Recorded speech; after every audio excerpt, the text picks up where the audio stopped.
예수님이 이 세상에 오시기 전까지는 구속사의 초점이 예수님의 과연 언제 오시느냐 하는 그것이 구속사의 초점이었습니다. 창세기 3장 15절에서 약속해 주신 바로 그 여자의 후손이 이 세상에 오시기만을 간절히 기다리고 있는 것입니다. 그러다가 예수님이 오셨습니다. 예수님은 이 세상에 오셔서 우리의 죄를 대신하여 십자가에 죽으시고 또 죽은 자 가운데서 3일 만에 다시 살아나셨습니다. 부활하신 예수님은 하늘로 다시 승천하셨고 지금은 하나님 우편에 앉아 만왕의 왕이 되시고 하나님과 우리 사이의 중보자가 되셨습니다. 이게 하나님의 구속사의 초점은 예수님의 재림에 맞추어져 있습니다. 예수님의 재림이 와야 이 세상의 심판을 받고 예수님의 재림이 와야 성도의 부활이 있고 예수님의 재림이 와야 부활한 성도들이 영원히 살아갈 하나님의 나라가 임하기 때문입니다. 하나님의 구속사는 아직까지는 진행형입니다. 왜냐하면 아직 성도의 부활이 이루어지지 않았고 아직 이 세상이 심판을 받지도 아니하였고 아직 새하늘과 새 땅으로 임하는 천국도 아직은 우리에게 온전하게 임하지는 않았기 때문입니다. 자, 이 진행형의 하나님의 구속사가 언제 다 끝나고 언제 다 마무리가 되느냐? 예수님의 재림 때, 예수님의 재림 때에 다 마무리가 됩니다. 예수님의 재림은 구속사의 마무리요, 역사의 마무리입니다. 또 예수님의 재림은 언약의 마무리요, 우리의 신앙의 마무리도 되는 것입니다. 여러분, 신구약 성경 66권이요, 그 끝 마무리를 무엇으로 하는 줄 아십니까? 바로 예수님의 재림을 선포하고 그 재림에 대한 성도들의 응답을 통해서 아멘 어서 오시옵소서 하면서 이제 신구약 성경 66권의 대단원이 막을 내립니다. 잠언 9절 요한계시록 22장 20절에서 21절 말씀을 보면 이것들을 증언하신 이가 이르시되 내가 진실로 속히 오리라 하시거늘 아멘 주 예수여 오시옵소서. 주 예수의 은혜가 모든 자들에게 있을지어다. 예수님은 말씀하십니다. 내가 진실로 속히 오리라. 예수님의 재림이 와야만 하나님의 구속사가 마무리가 되고 예수님의 재림이 와야만 하나님의 언약이 완성이 됩니다. 예수님의 재림이 와야만 하나님의 창조의 목적이 마무리가 됩니다. 예수님의 재림이 와야만 하나님께서 성도들에게 주시는 모든 은혜와 모든 축복이 온전하게 다 드러나는 것입니다. 예수님의 재림은 성도들의 희망이고 또 예수님의 재림은 성도들의 영광입니다. 또 예수님의 재림은 성도들의 영원한 승리입니다. 그렇게 성경은 내가 진실로 속히 오리라 하지는 예수님의 재림의 선포가 있고 그 예수님의 재림의 선포에 대하여 선택받은 그리고 구속함을 얻은 믿음의 사람들이 아멘 주 예수여 오시옵소서 하는 성도들의 응답으로 신구약 성경 66권의 대단원이 마무리가 되는 것입니다. 부활신앙은 예수님의 재림신앙과 맞물려 있습니다. 여러분 예수님이 재림하실 때요 이 세상에서 가장 먼저 나타나는 일이 뭔지 아십니까? 성도의 부활입니다. 예수님이 재림하시면 가장 이 세상에서 먼저 나타나는 일이 성도의 부활입니다. 본문 51절 말씀을 보면 보라 내가 너에게 비밀을 말하노니 우리가 다 잠잘 것이 아니는데 죽는 것을 말합니다. 마지막 나팔에 순식간에 호련히 다 변화되리니 나팔 소리가 나면 죽은 자들이 썩지 아니할 것으로 다시 살아나고 우리도 변화되리라. 할렐루야. 아멘. 여러분 옛날에는요 왕이 공식적인 일로 행차를 하잖아요. 그러면 왕의 행차를 수행하는 그룹들이 많이 이렇게 호위를 합니다. 그런데 그 그룹들 중에서 가장 선두에 서는 그룹이 있어요. 그 선두에 서는 그룹이 뭐냐면 궁중악사들이에요. 궁중악사들이 맨 선두에 서서 왕의 행렬을 알리는 나팔을 울려대는 것입니다. 예수님은 만왕의 왕이요 만주의 주님으로 이 세상에 다시 오십니다. 그러게 당연히 예수님의 재림 때는 반드시 만왕의 왕이요 만주의 주님이 강림하시는 하나님의 나팔 소리가 있습니다. 우리가 잠언 9절로 데살로니가 전서 4장 16절 말씀을 봅니다. 주께서 호령과 천사장의 소리와 하나님의 나팔 소리로 친히 하늘로부터 강림하시리니 그리스도 안에서 죽은 자들이 먼저 일어나고. 어떤 사람들은 이렇게 반문을 해요. 아니 온 세상이 다 들을 수 있는 나팔 소리라고 한다면 그 소리가 엄청나게 커서 나서 사람들의 고막이 다 터지는 것이 아니냐. 그래서 성경은 이런 분들을 위해서 아주 친절하게도 이렇게 말씀하고 계십니다. 예수님의 재림 때 울려 퍼지는 나팔 소리는 사람들이 불어대는 나팔 소리가 아니고 하나님의 나팔 소리다. 할렐루야. 하나님의 나팔 소리는 데시벨은 높지 않아서 우리의 고막이나 우리의 귀에 전혀 영향을 미치지 아니하고, 그러나 온 세상 사람들이 다 귀에 들을 수 있는 나팔 소리가 바로 하나님의 나팔 소리예요. 예수님은 하나님의 나팔 소리와 함께 오십니다. 만왕의 왕이요 만주의 주님으로 강림하시기 때문입니다. 그 나팔 소리가 나면 죽은 자들이 썩지 아니할 것으로 다시 살아나고 우리도 변화하리라고 오늘 본문 51절 말씀은 기록하고 있습니다. 예, 하나님의 나팔 소리는 예수님의 재림을 온 세상에 알리고 선포하는 선포의 소리요, 동시에 죽은 성도들을, 죽은 자들을 다시 살리는 부활의 소리입니다. 할렐루야. 그래요, 여러분, 성도의 부활은요 예수님의 재림과 깊이 맞물려 있어요. 마치 톱니바퀴가 서로 맞물려서 돌아가듯이 예수님의 재림과 성도의 부활과 이 세상의 심판과 그리고 우리가 기다리는 새하늘과 새 땅으로 임하는 하나님의 나라, 그 천국은 톱니바퀴처럼 함께 맞물려 있습니다. 중요한 것은 서로 이 맞물려 있는 이 톱니바퀴를 움직이게 하는 중심의 축, 중심축이 어디에 있느냐 하는 거예요. 예, 예수님의 재림이 중심축입니다. 예수님이 재림이 올 때 성도는 부활합니다. 예수님의 재림이 올 때 이 세상은 심판을 받습니다. 예수님의 재림이 올 때 비로소 새하늘과 새 땅으로 임하는 온전한 하나님의 나라의 실체가 우리에게 나타납니다. 그런 여러분, 저와 여러분의 신앙은요, 첫째로 예수님의 구속을 믿는 신앙이 되어야 됩니다. 예수 그리스도께서 우리의 죄를 대신하여 십자가에 죽었기 때문에 우리의 죄는 그리스도 예수 안에서 사함을 얻었다. 할렐루야. 이런 예수 그리스도의 구속의 은혜를 믿는 구속의 신앙이 되어야 됩니다. 그리고 둘째는 예수 그리스도께서 재림하셨을 때 예수 그리스도를 믿는 모든 자들에게 영생의 부활, 의의 부활이 있다고 하시는 이 부활 신앙을 또한 믿어야 합니다. 그리고 또 한 가지는 우리의 믿음은 예수님의 재림을 믿어야 하고, 그리고 예수님의 재림 오실 때 그 부활의 몸으로 우리가 영원히 살 수 있는 새하늘과 새 땅으로 임하는 하나님의 나라인 천국을 우리는 믿어야 합니다.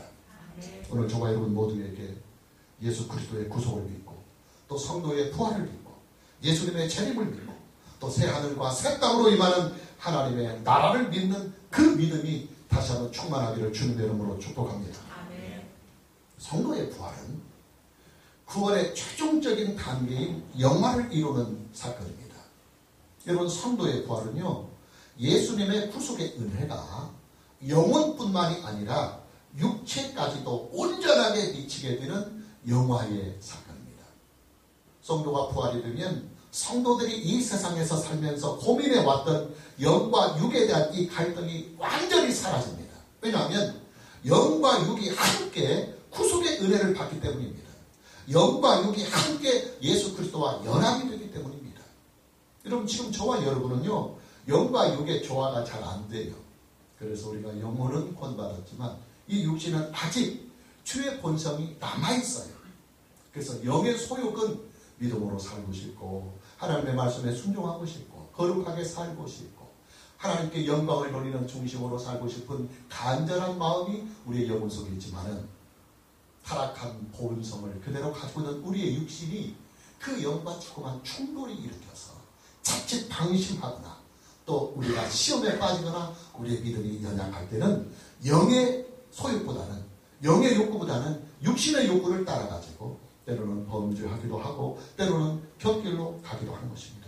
그래서 예수 믿는 사람들도 고민을 하고 갈등을 하는 거예요.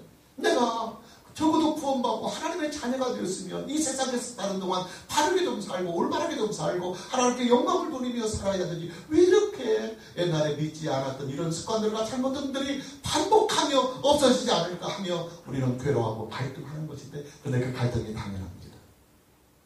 그러나 부활을 통해서 얻게 될 새로운 몸은요 영의 몸이에요.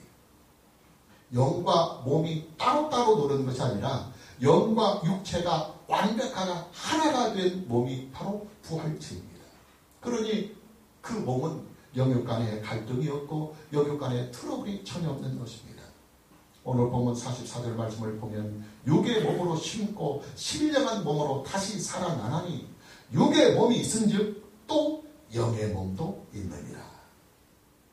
49절 말씀을 보면 우리가 흙에 속한 자의 형상을 입은 것 같이 또한 하늘에 속한 이의 형상을 입으리라. 여러분, 저와 여러분이 입게 될 부활의 몸은요, 예수님께서 부활하셨을 때 가졌던 그 몸과 동일한 몸으로 우리는 부활합니다.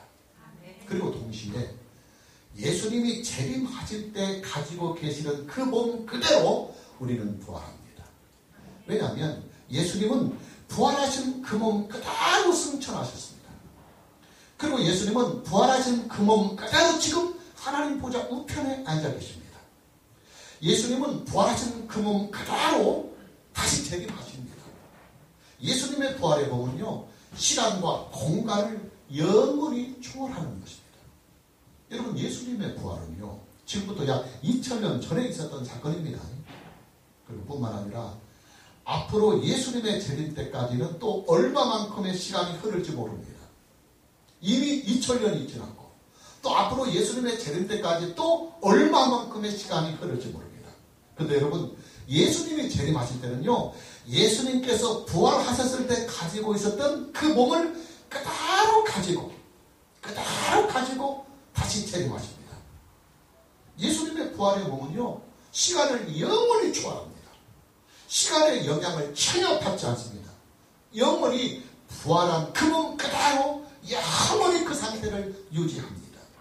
감사한 것은 예수님의 부활의 그 몸을 성도들도 그대로 가진다고 하는 사실이에요.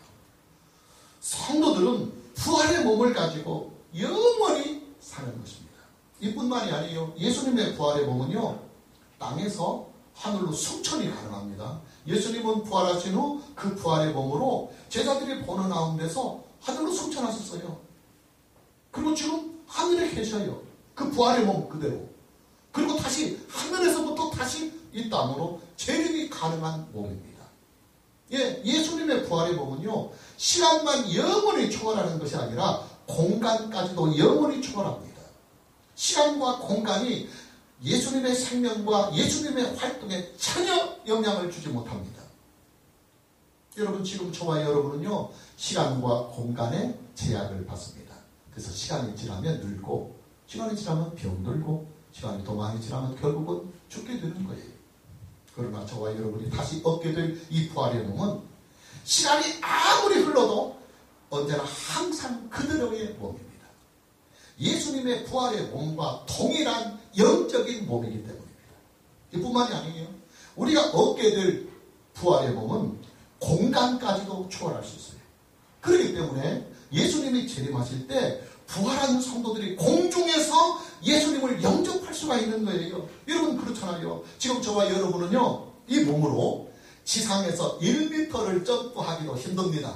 물론 운동선수들은 한 1m 뭐 20-30cm도 합니다만은 저와 여러분은요, 지상에서 1m 점프를 못해요. 설령 점프를 한다 할지라도 공중에 떠있는 채공 시간이 불과 몇 초도 되지 못해요.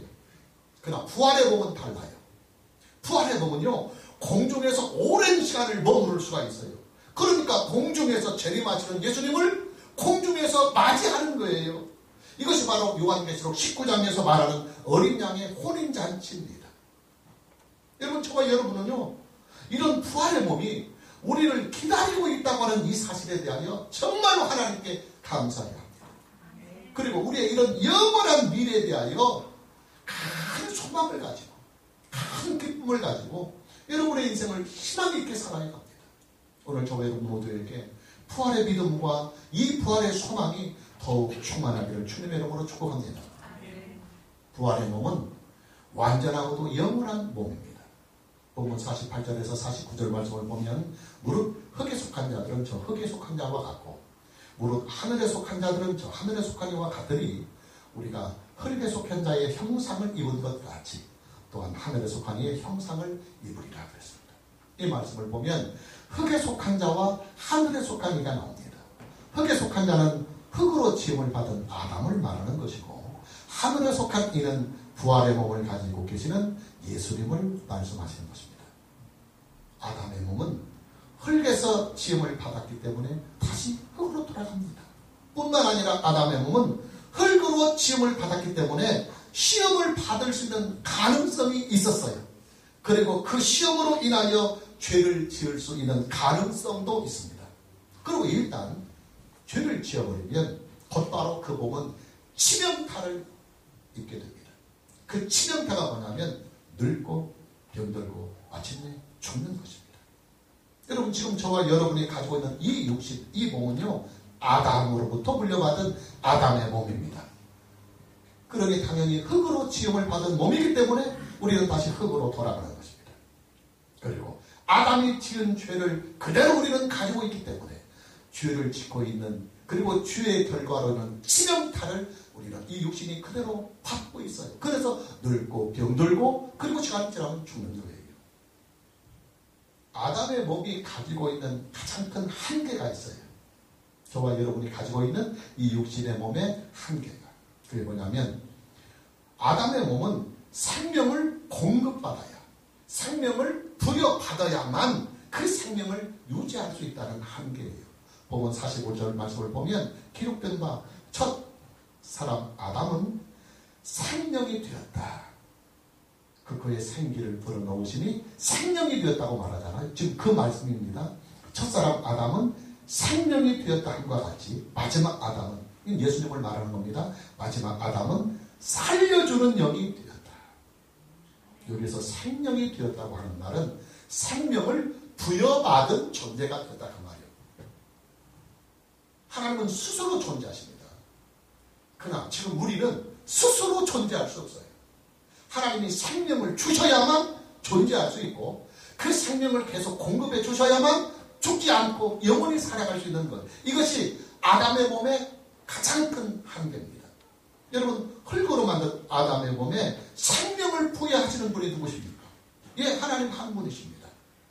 아담의 몸에 있는 생명은 하나님께서 공급해 주시고 하나님께서 부여해 주신 것입니다. 그러나 부활의 몸은 아담의 몸과는 전혀 다릅니다. 부활의 몸은 아담의 몸이 아닙니다. 부활의 몸은 흙으로 지음받은 몸이 아닙니다. 부활의 몸은 부활하신 예수님과 동일한 몸입니다. 우리의 부활의 몸은 승천하신 그 예수님의 그 몸 그대로입니다. 우리가 부활하게 될 그 몸은 지금 하나님 우편에 앉아 계신 예수님 그 몸 그대로입니다. 우리가 부활하여 얻게 될 그 몸은 재림하실 때 예수님이 가지고 있는 그 몸 바로 그대로 우리는 부활합니다. 여러분 예수님의 부활의 몸은요 생명을 공급받아야, 생명을 부여받아야 살 수 있는 몸이 아닙니다. 생명을 살려주는 영이다. 할렐루야. 생명을 부여해주는 영입니다. 본문 45절 말씀을 다시 보면 기록된 바 첫사람 아담은 생명이 되었다 함과 같이 마지막 아담은 예수 그리스도는 살려주는 영이 되었다. 할렐루야. 예, 마지막 아담인 예수 그리스도는 아담처럼 생명을 공급받고 생명을 부여받아야만 살아갈 수 있는 그런 몸이 아니라 하나님같이 생명을 줄 수 있는, 생명을 부여하는 창조자 하나님의 몸을 예수님은 소유하고 계시다 그 말이에요. 여러분 생명을 부여하시는 분이 누구십니까? 오직 하나님 한 분뿐이십니다. 근데 그 생명을 부여하는 능력을 부활하신 예수님은 그 부활의 몸에 가지고 계셔요. 그리고 그 부활의 능력을 가지고 우리에게 부활의 몸을 입혀주시는 거예요. 예수님이 입고 계시는 그 영체와 동일한 몸으로 우리에게 입혀주기 때문에 우리가 입게 될 그 몸도 생명을 공급받는 몸이 아니라 예수 그리스도와 함께 영원히 생명을 주는 부활의 몸으로 부활한다. 할렐루야. 예, 부활의 몸은요 완전한 몸이고 영원한 몸입니다. 그래서 고치거나 수정할 필요가 없습니다. 치료가 필요 없고 약이 필요 없어요. 부활의 몸은 시험에 빠질 위험성도 전혀 없습니다. 타락할 가능성도 전혀 없습니다. 그리고 죄를 지을 가능성도 전혀 없습니다. 병들거나 늙거나 죽을 가능성이 전혀 존재하지 않는 것이 부활의 몸입니다. 부활의 몸은요 슬픔이나 아픔이나 고통을 받을 가능성이 전혀 없어요. 스트레스, 우울증 인생을 사는 것이 실증날 가능성도 전혀 존재하지 않습니다. 부활의 몸은 경쟁이나 싸움이나 분쟁이나 다툼의 가능성도 전혀 없습니다. 이별의 상처, 이별의 아픔도 전혀 존재하지 않습니다. 완전한 몸으로 그리고 영원히 사는 것입니다. 이런 부활의 몸이 저와 여러분을 지금 기다리고 있습니다. 이런 놀라운 세계와 이런 놀라운 미래가 저와 여러분을 지금 기다리고 있습니다. 오늘 저와 여러분 모두에게 부활의 믿음과 부활의 큰 소망으로 충만하시기를 주님의 이름으로 축복합니다. 성도의 부활은 역사의 마무리입니다. 여러분, 역사라고 하는 것은 시간의 기록입니다.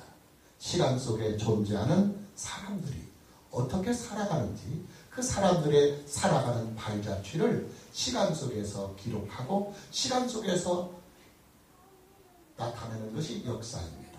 그래서 역사를 구분할 때 과거, 현재, 미래로 구분하는 거예요.